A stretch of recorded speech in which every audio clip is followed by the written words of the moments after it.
Okay, patuloy na po tayo, mga kapatid. At itong ating pangatlong paksa ay pagsisisi at pananampalataya. Noong una natin ang tungkol sa pagmamahal ng Diyos. At yung pagmamahal ng Diyos na yun ay pinakita niya sa pagpapadala ng sarili niyang anak na si Jesus upang maging tao, mamatay para sa atin at mabuhay na muli. Yung ginawa ni Jesus sa krus, yung kanyang pagkamatay at pagkabuhay, yan ang nagpanalo sa atin ng ating kaligtasan. Ngunit kailangan tanggapin natin yon kasi hindi nga pinipilit ng Diyos sa atin, kahit na yun ang makakabuti sa atin, kailangan natin tanggapin, kailangan natin naintindihan na itong relasyon natin sa ating Diyos, siya ang nag-umpisa. Nung tayo ay makasalanan, yung nga pinatulan niya si Kristo, at we have a relationship sa Christianity na ang nag-umpisa ay ang Panginoon Diyos. Kung ganoon ang Diyos natin, mapagmahal, isang Ama na aalagaan tayo, kaya maaari tayo magtiwala sa Kanya, si Jesus na panalo na ang kaligtasan sa krus, kailangan ngayon tayong tumugon. Hindi siguro maaari na kaya nga kailangan maintindihan natin yung dalawang paksang yun, sapagkat maraming ang mga Kristiyano ngayon na baka hindi nila nalalaman kung ano ba talaga ang ginawa ng Panginoon Diyos para sa kanila. Pero kung naintindihan natin, nalalaman natin yun, hindi maaaring ganun na lang ang buhay natin. Na sige, paminsan-minsan, nandyan, magsisimba, paminsan-minsan magdadasal, pero most of the time, walang pakialam sa buhay spiritual, sa relasyon natin sa Panginoon Diyos. Kailangan tayo ay tumugon. At ang ating pagtugon ay pagsisisi at pananampalataya. Marcos, unang kabanata, talata 14 hanggang 15. Sabi dito, after John had been arrested, Jesus came to Galilee proclaiming the gospel of God. Ito sabi ni Jesus, "This is the time of fulfillment. The kingdom of God is at hand. Repent and believe in the gospel." So, naririto na ang kaharian ng Diyos. Ano kailangan gawin ng tao? Magsisi at manampalataya. Kailangan tayo magsisi, ibig sabihin, baguhin ang ating buhay. At kailangan rin na maniwala tayo sa Ebanghelyo, na tayo magkaroon ng pananampalataya sa ating Panginoong Hesus at yung kanyang mensahe para sa sanlibutan. Ito yung tinatawag na double action response, magkasama yung ating pagtugon. Hindi maaaring one or just the other. Kasi meron namang mga tao siguro dyan na nagkaroon sila ng buhay na hindi maganda, nag-abroad sila, di ba? Tapos kung ano-ano ginawa, tapos naranasan nila na hindi maganda ito, hindi maganda ang nangyari sa buhay ko. Umalik sila, pinagsisihan nila yung kamalian at nagbagong buhay sila. Maganda yun. Pero kung yun lang, kulang. Kasi kahit na isang tao na hindi maka-Diyos, ibig sabihin hindi naniniwala sa Diyos o hindi Kristiyano, pwede maging mabuting tao.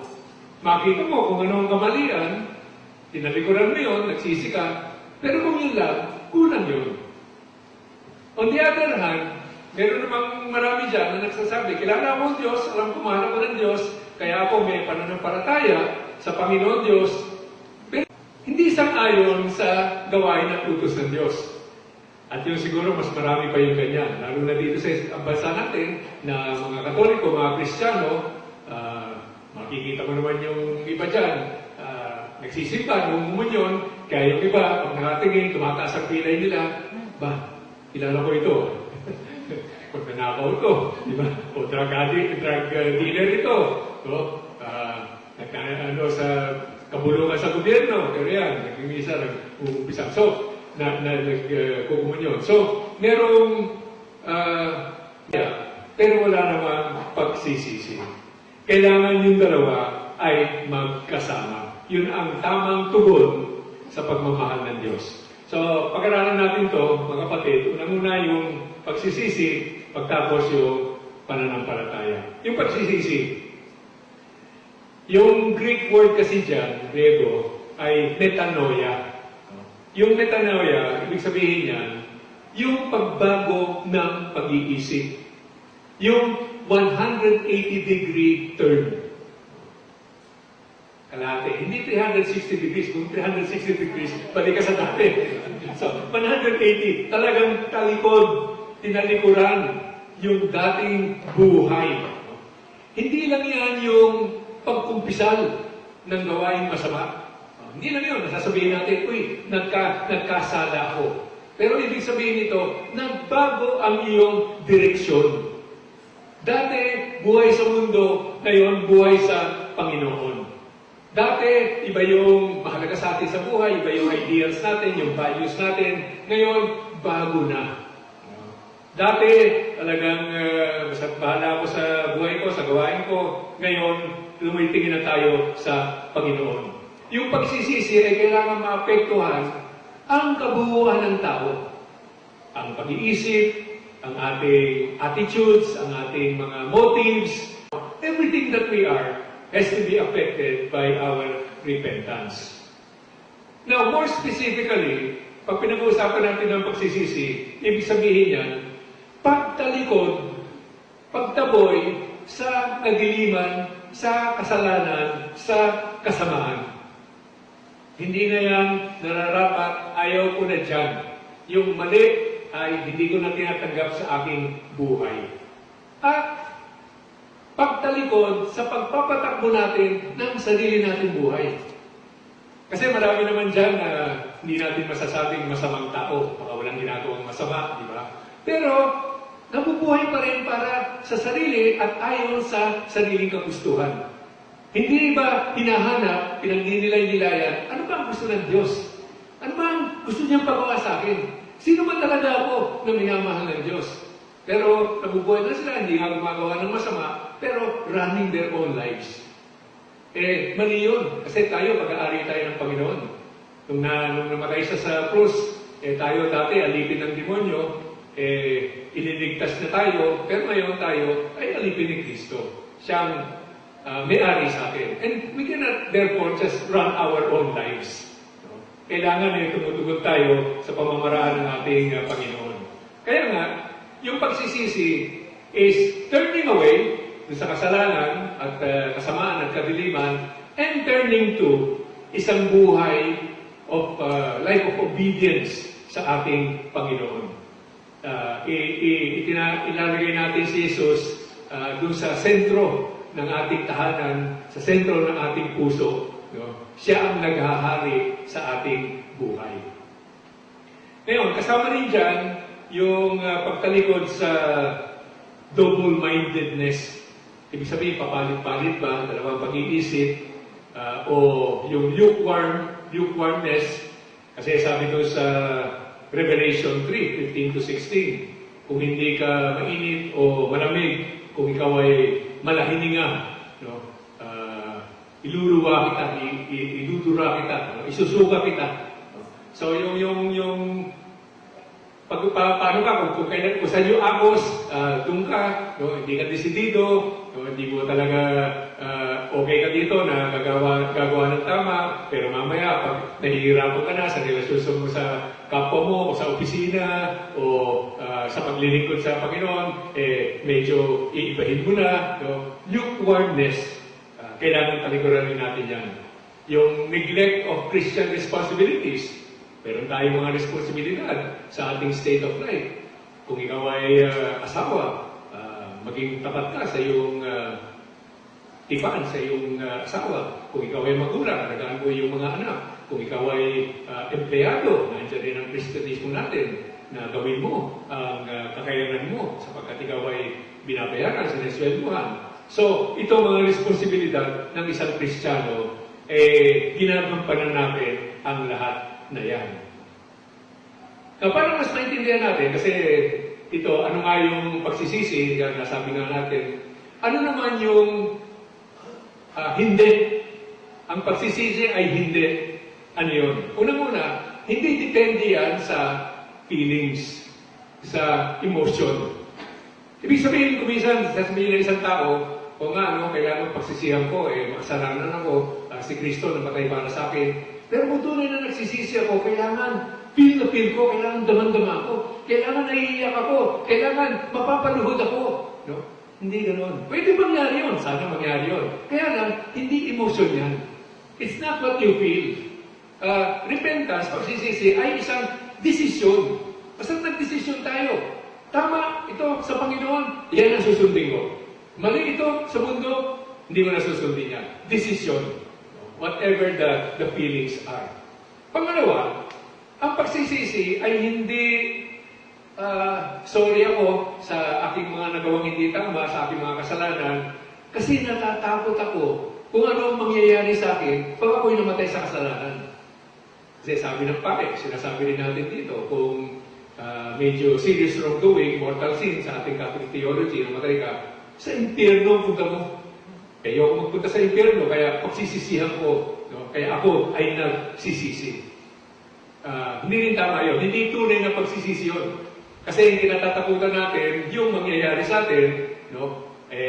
Kung walang impyerno, hindi natin tatalikuran pala yung ating ginagawang masama. Kaya natatakot tayo, tinalikuran natin, while that might be a good first motivation, pero kailangan yung pagsisisi dahil mahal natin ang Diyos. Alam natin na siya ang nasasaktan pag tayo ay nagkakasala, na tinatalikuran natin siya. Kaya pinagsisisihan natin yun. No? Hindi dahil natatakot tayo na mapunta sa impyerno. Okay. Kung tayo ay magsisisi, ano ang kailangan nating gawin? Unang-una, magpakatotoo ka. Magpakatotoo ka. Pag may kasalanan sa buhay mo, aminin mo na kasalanan. Kasi sa mundo ngayon, iba na eh.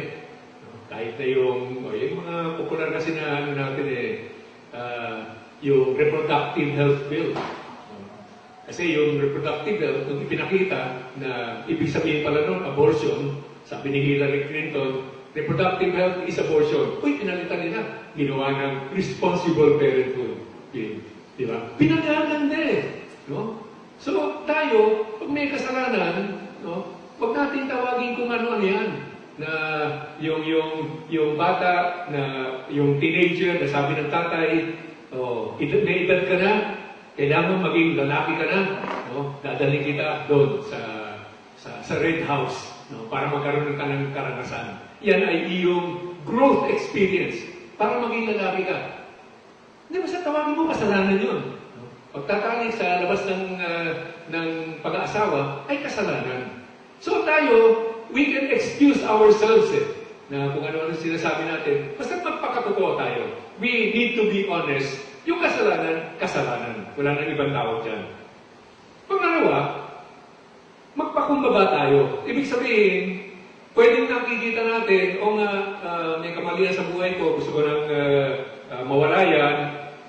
Pero, nagsisikap tayo, sariling sikap ba, na, sige, mali ito, basta aalisin ko na sa buhay ko. And inevitably we fail. We should be humble enough na humanap ng tulong, lalo na sa Panginoon. Panginoon, hindi ko kaya ito. No?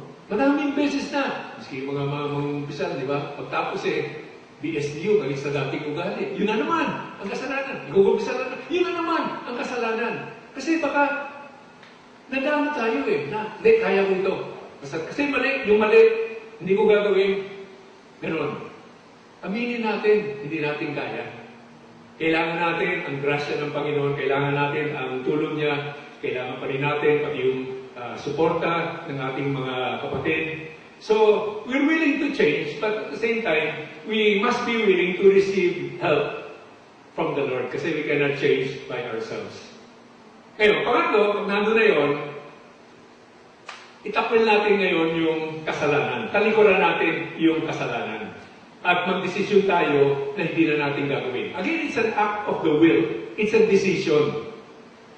Now, sa totoo lang, siguro tayong lahat naman nararanasan natin, alam natin may isang bagay na hindi tama, ikukumpisal natin, tinalikuran natin, pero nahuhulog tayo ulit. Iba yun. Kasi kahinaan talaga ng laman ng tao yan. At yung demonyo talagang napakagaling na pabaksakin ng isang tao. Pero ito ay desisyon nga. Tinatalikuran ko ito. Ayoko ito sa buhay ko. No? At pagsisikapan ko sa tulong ng Panginoon na hindi na mangyari ulit ito. So, we renounce that sin. Pangapa, ihingi natin ang kapatawaran ng ating Panginoon. Kasi kahit na anong kasalanan, ang Diyos ultimately, diyan tayo nagkakasala. Kaya hihingi tayo ng patawad sa ating Panginoon. At ito sabi sa Biblia, 1 John 1, verse 9, if we acknowledge our sins, He is faithful and just and will forgive our sins and cleanse us from every wrongdoing. Uy, napakaganda nun. No? Napakagandang assurance na kung aaminin lang natin at tatalikuran natin ang kasalanan, patatawarin tayo. No? Patatawarin tayo. At yung pagpatawad ng Diyos, iba sa tao eh. Yung tao kasi, sige, pinapatawad na kita, pero daan sa ilong, o di ko makakalimutan kasi ganito talaga, pag nakita lalabas na naman yung galit ng isang tao. Sa Diyos, pag nagpatawad, wala na. Nakalimutan na niya. No? The slate, pag linagay sa blackboard, binura na, it is white clean. So, ito yung assurance natin sa Panginoon. No? Magandang storya sa Biblia tungkol sa pagpapatawad ng Diyos, yung storya, parable ng alibughang anak. The prodigal son. So, alam naman nyo, pero tingnan natin ulit. Dalawang anak, itong isang tao, sabi nung mas bata, na, papa, bigay mo na sa akin yung mamanahin ko. No? So, binigay sa kanya, punta siya sa ibang bansa, nag-happy-happy doon, hanggang naubos niya sa life of dissipation. No? Wine, women, and movie. Yung ginawa niya, kaya naubos lahat. At tama-tama, nung nangyari yun, nagkaroon ng economic downturn. Parang nangyari sa mundo ngayon. Kaya nga, wala na siyang makain. So, naging na siya magagawa sa pabuyan. Pero kulang pa rin yung pagkain. Kaya iniisip niya sa sarili niya, gusto kong kainin yung kanin baboy eh. Kaya lang walang nag-aalok. No? So, gutom na siya. Kaya he came to his senses. Sa bahay namin, maraming mga alila doon na kumakain sila ng mabuti. O bakit ako dito? Gugutumin ako. Sige, babalik na ako sa aking ama, sasabihin ko, ako'y nakasala sa langit at laban sa iyo. Huwag mo na akong tatuhin bilang anak, ngunit isang alila mo. At yun nga, nung sabi dito sa istorya, nung malayo pa siya, nakita na siya ng kanyang ama. So, ibig sabihin, itong ama pala niya, siguro araw-araw, nandun, naghahanap. Sana, umaasa, hoping against hope, na bumalik ang kanyang anak. No? At ngayon, sa araw nga nito, merong malayo dumadating. Marumi siya, sira-sira yung kanyang damit. Pero parang namumukaan ko ito. No? At nung palapit-palapit na, anak ko. At nung nakita sila, inumpisahan na nung anak yung kanyang prepared speech. Ako'y nagkasala, laban sa langit, at laban sa iyo. Hindi naman nakikinig ang ama eh. Sabi niya sa ibang mga alipin, no? Ayan, lagyan niyo ng magandang damit, tsaka yung sandalyas niya, tsaka pakain yung pinatabang buya, no? Kasi magsiselebrasyon tayo, magkakaroon tayo ng party. Sapagkat itong anak ko napatay ay nabuhay ng muli. Itong nawawala ay nahanap ng muli. Ito ay napakagandang parable about the forgiveness of God. Kasi grabe talaga yung ginawa ng alibughang anak na yun. Yung paghingi pa lang ng inheritance, parang sinasabi noon na gusto ko sana patay ka na. Kasi doon sa panahon yun, yung inheritance ay binibigay lang pag namatay yung ama. So yung kanyang paghingi, parang hindi ko na mahintay, sana patay ka na, pero nandiyan ka pa rin eh, so bigay mo lang sa akin. Tapos ninustay nga niya, no? Yung paggastos niya, ninustay niya ang kayamanan ng kanilang pamilya. So, napakasama ng ginawa niya. Ngunit nung bumalik siya, hindi lang na tinanggap siya bilang anak. At kinalimutan na kung ano pa man yung napakasamang nagawa niya. So, ito mga kapatid, ito yung pagpapakita ng pagmamahal ng Diyos at yung kanyang pagpapatawad sa atin kung tayo ay hihingi ng patawad. Ngayon, tayo mga Katoliko, meron pang isang kailangan gawin natin, yun ay mangumpisal. Sabi ng mga Protestante, bakit kailangan mangumpisal? Sa Diyos, basta diretso ako sa Diyos, huminga ako ng tawad sa Diyos. So, okay na yun. Kasi mga kapatid, yung pagkakasala ay hindi lang doon sa isang tao, ngunit sa katawan ni Kristo. Kasi nagkasala tayo sa Diyos eh. Kung meron akong sinuntok o minura, nagkasala ako sa tao yun. Pero sa totoo lang, nagkasala ako sa Diyos. Kaya nga kailangan unang-una magpunta ako sa Diyos para pagsisihan at humingi ng patawad. Sana magpunta rin ako doon sa taong ginawa ko yun at humingi ako ng patawad. Pero kadalasan, yung mga ginagawa natin na masama, o sabihin natin, marami tayong naapektuhan sa ginagawa natin, hindi naman pwedeng isa-isahin mo yun. At pangalawa, yung pagkakasala nga natin sa isang tao ay laban sa katawan ni Kristo at lahat tayo ay bahagi ng katawan ni Kristo. So, sa totoo lang, kung ako nagsisisi, kailangan magpunta ako doon sa tao na sinaktan ko at magpunta ako sa lahat pa ng Kristiyano sa buong mundo sapagkat nagkasala rin ako sa kanila. O, ibig sabihin ang gagawin sa pare. At yung pare, in the name of Christ, in the name of the Christian community, pinapatawad tayo. So, kailangan mag-umpisal rin yung mga Katoliko. Ano yung mga specific na kasalanan na talikuran natin, na pagsisihan natin? Ang pinag-uusapan natin dito, yung serious sins sa Catholic theology, mortal sin. Actually, lahat naman ng kasalanan kailangan pagsisihan. Pero meron yung kasalanan na pag ikaw namatay, sa impyerno ang punta ko. At meron namang ibang kasalanan, venial sins, na, well, masama rin yan, kasi ang tawag sa atin na maging banal, tulad ng kabanalan ng Diyos. Pero hindi ka naman ma-impyerno pag namatay ka na gumagawa ka ng mga ganung bagay-bagay. So, hindi yung naiinis ako eh. No? Wait, hindi maganda yun. O nagagalit ako, pinagalitan ko, sinigawan ko, yung kasama ko. O, hindi maganda yun. Pagkakasala rin yun, kailangan pagsisihan rin natin yun. Pero hindi mortal sin yun. No? Kaya, focus natin, ano ba yung mga serious sins na kailangan i-renounce natin, talikuran natin. Unang-una, involvement in non-Christian religions. Tayo Kristiyano, Kristyanismo ay reliyon, hindi tayo pwede maging involved sa ibang mga reliyon. Alam niyo, isang mahirap na nangyayari ngayon, yung ibang mga kapatid natin sa Middle East, lalo na sa Saudi Arabia, no? Para manatili yung trabaho nila, para ma-promote sila, o kung minsan ginigipit sila, o kailangan mag-convert ka. Nako-convert sila sa Islam. No? So yung ganun, serious wrongdoing yun. No? Ano pa man yung, kasi pinipilit ako, pero tinatalikuran mo eh. Imbis na panindigan mo, siyempre yung naninindig sa ganun, pwedeng apihin, pwedeng maraming tapao, pwedeng ma-deport, pwedeng ipreso, pwedeng patayin. Ganun talaga ang tawag sa isang Kristiyano eh. So, involvement in non-Christian religions. Kaya siguro, sa mas nakararami, hindi naman yung talagang ibang reliyon. Islam, Buddhism, Judaism, hindi naman yun. Pero marami dyan na reliyon na nagpapanggap na hindi reliyon.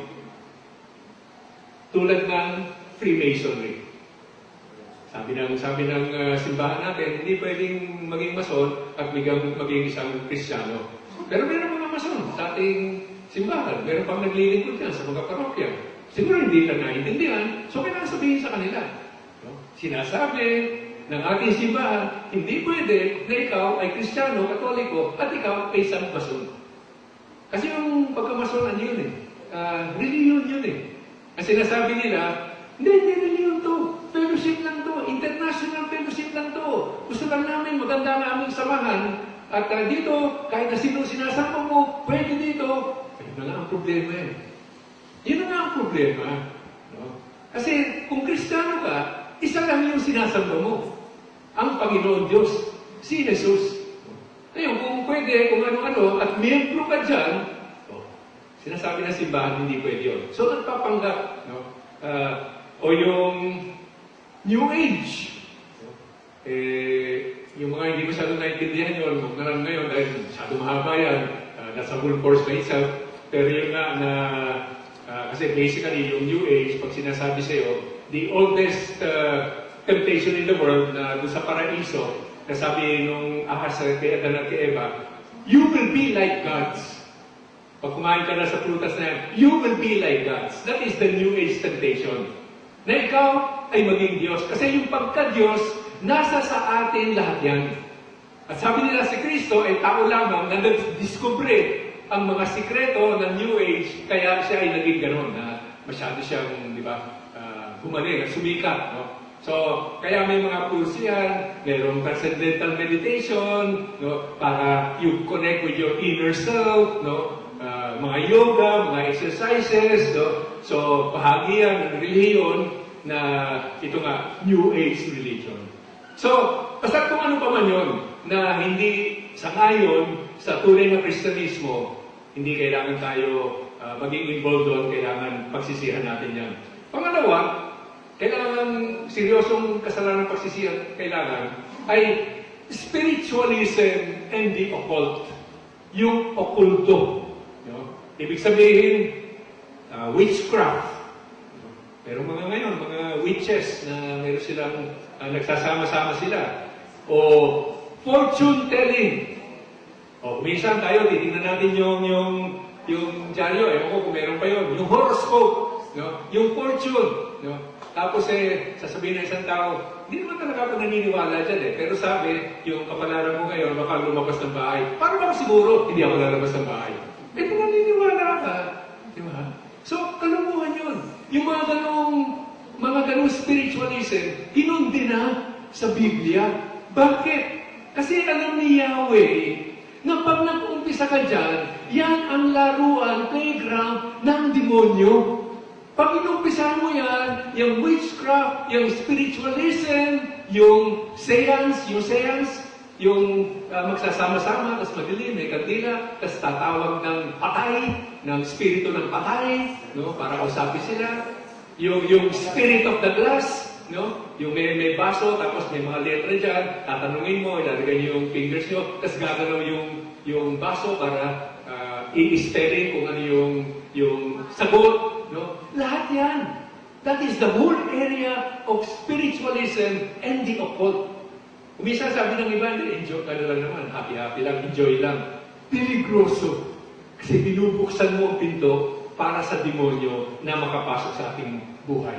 Kaya kinundina ni Yahweh sa mga Israelita at sa ating rin, ay sinasabi, serious wrongdoing yan, talikuran mo yan.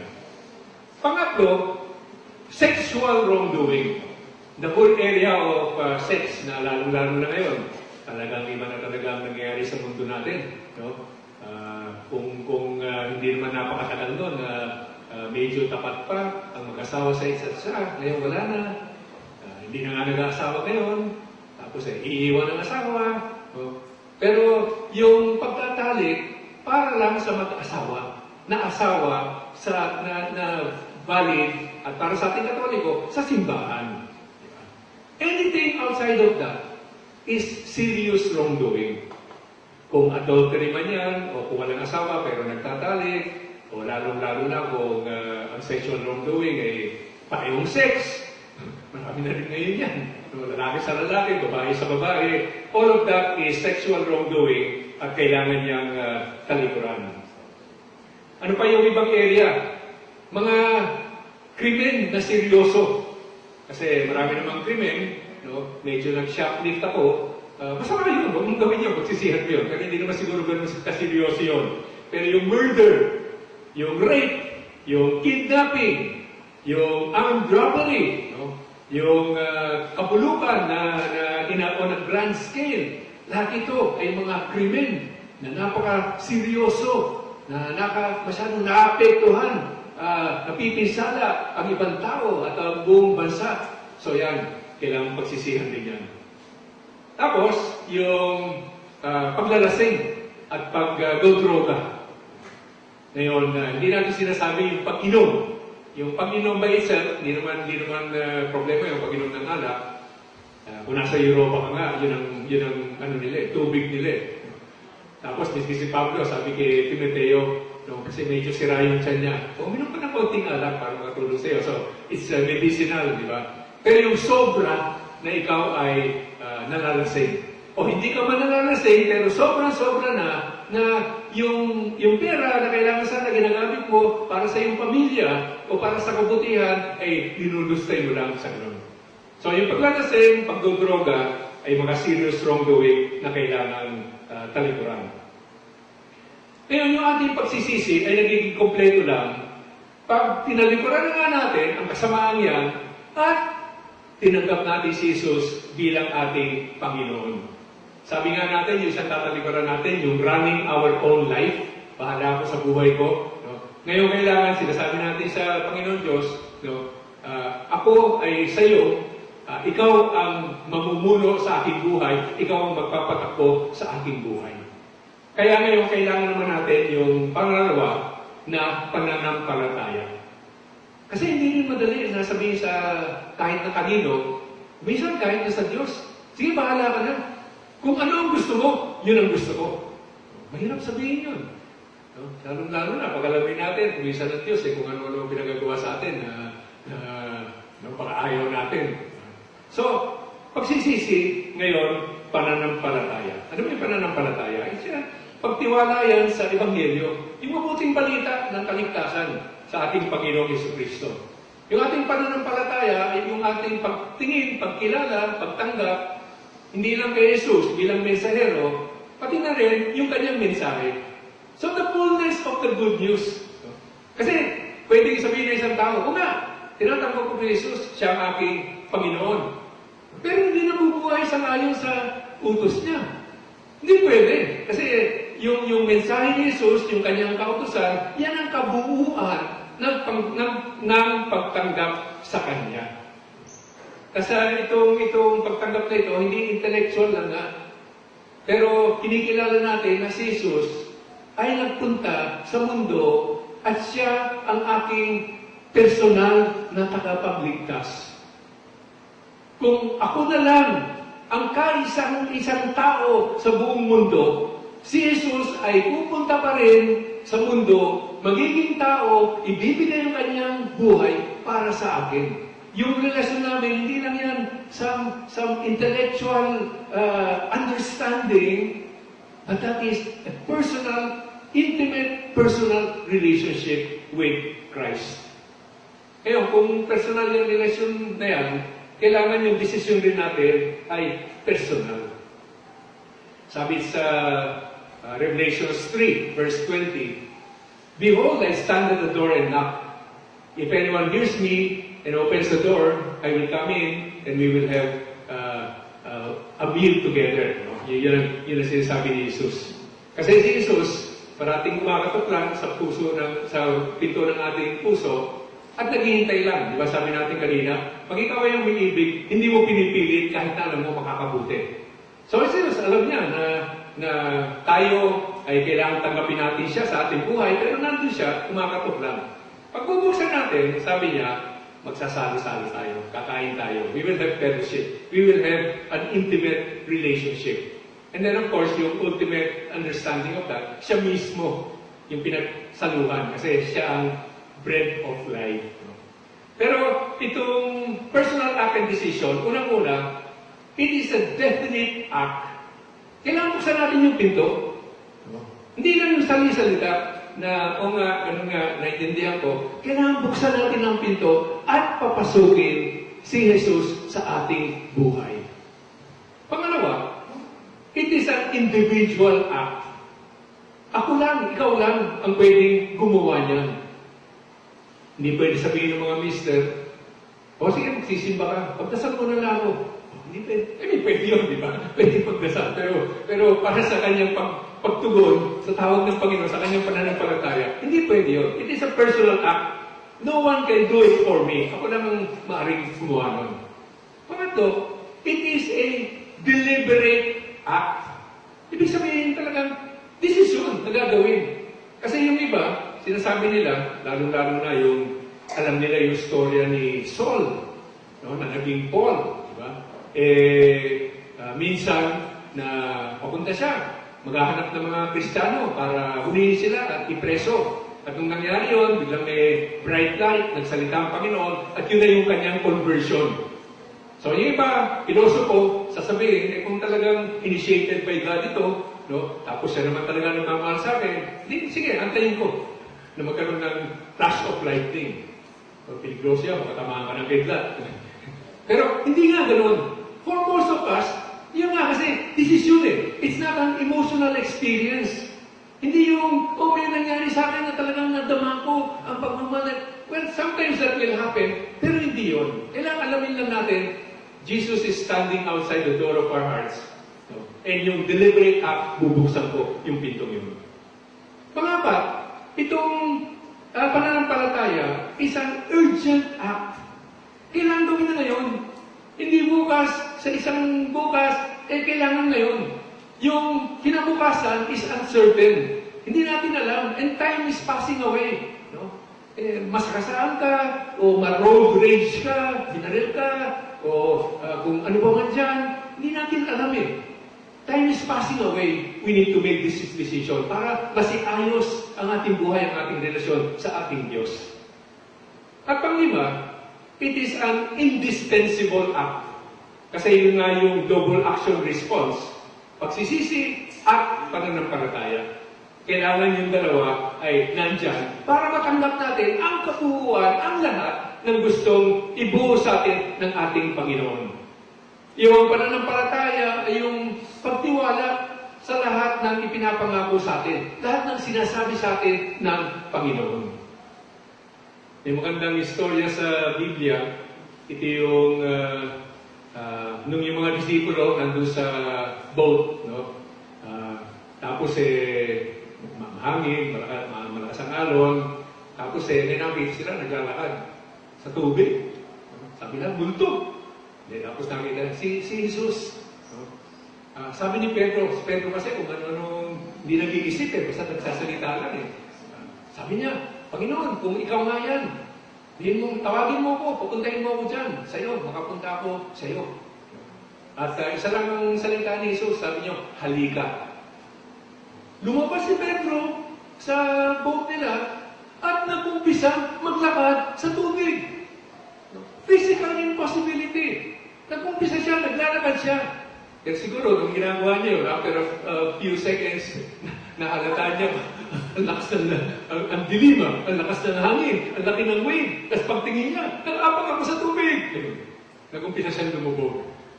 Panginoon, sakluluhan mo ako. So, pinuha siya, why did you doubt? Sabi, O you of little faith, why did you doubt? Pero, ano sinasabi dito? Yung salita ng Diyos, mapagkakatiwalaan natin. Nung sabi ni Pedro, tawagin mo ako para magpunta dyan. Alam naman niya, may tubig bago siya makarating doon. Alam naman niya, naglalakad si Jesus sa tubig. At isang salita lang ni Jesus, halika. Nung nagtiwala siya doon at lumabas siya doon sa boat, naglakad na siya. So, this is important. Yung ating pananampalataya, yung ating trusting in our God, yung ating paniniwala na kung ano man ang sinasabi niya, pinapangako niya ay mangyayari. At alam niyo mga kapatid, maraming pinapangako ang Panginoon. Titignan lang natin yung Biblia. Kanina nakita natin yung isa, huwag tayong mag-alala, no? Sa ating kakanin, sa ating isusuot, basta unahin natin yung kaharian ng Diyos at lahat ito, ibibigay niya. So, marami siya sinasabing ganyan sa kanyang salita. Ngayon, just like repentance, what is faith not? Ano hindi yung pananampalataya? Unang-una, pareho rin ng pagsisisi, hindi siya feeling, hindi siya emotion. Hindi yung, feel na feel ko, makakalakad ako sa tubig. Kahit na ano man paman yun, basta tinatanggap lang natin ang katotohanan ng salita ng Diyos, kahit na ano paman ang ating nararamdaman. Pangalawa, hindi yan yung sana, no? Parang yung wishful thinking ba? Sana nga, mangyari, no? Again, Kung sinabi ng Diyos, yun ang pinaninindigan natin. Hindi yung I wish, I hope, sana nga. Basta sinabi ng Diyos, yan ang mangyayari. Pangatlo, hindi yan yung takip mata, nalulundag na lao. Sige, sabi ng Diyos hindi ko nga alam, ito yung cliff, tatalo na po, takip mata, bahala na. Kasi, alam naman natin, pag sinabi ng Diyos, magagawa mo yan. Nung unang umapak si Pedro sa tubig, dahil nga, inimbitahan siya ni Jesus, halika. At ganoon din sa atin. Alam natin ang Diyos ay hindi nagsisinungaling. Alam natin ang Diyos ay may lahat ng kapangyarihan, maaari niyang gawin. No? Kaya kung ano man ang sabihin niya, mapagkakatiwalaan natin. Pinangakuan tayo ng Diyos ng bagong buhay, yung pananampalataya, ang pagtanggap ng buhay na yan, at hayaan natin ang Diyos na ipakita sa atin kung paano natin isasabuhay. Kasi hindi naman ganun lang yun no? Kaya nga yung ating faith walk is a lifetime experience. Kaya nga wala makapagsabi, hindi, alam ko na lahat yan. No? Kaya hindi ko na kailangan yung kung ano pa. Kasi we are continually growing. Holiness nga yung tawag sa atin Pero ipinakikita ng Panginoon at kung hahayaan lang natin siya, marami pa tayong matututuhan. Kailangan lang willing tayo na manghari ang Diyos sa ating buhay at hayaan siya na ipakita sa atin kung ano nga ba. So kung meron tayong pagsisisi at pananampalataya, what will happen? Ano yung consequences of repentance and faith? Sabi dito sa Gawa, Acts 16, verse 31. Believe in the Lord Jesus, and you and your household will be saved. So ano unang-una? Ito ay pangako ng kaligtasan. Na imaliligtas tayo sa kadiliman, sa kasalanan, kay Satanas, at sa kamatayan.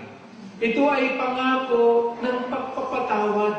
Ito ay pangako ng buhay na walang hanggan, kapiling natin ang ating Panginoong Diyos. Ano pa? Ano pa ang mangyayari kung tayo ay nagsisi at nanampalataya? Ito may pangako pa ang Diyos sa Ebanghelyo ni Lucas, chapter 11, verses 9 to 13. A very familiar passage to all of us. Sabi ni Jesus, and I tell you, ask and you will receive. Seek and you will find. Knock and the door will be open to you. For everyone who asks, receives. And the one who seeks, finds. And to the one who knocks, the door will be open. What father among you will hand his son a snake when he asks for a fish? Or hand him a scorpion when he asks for an egg?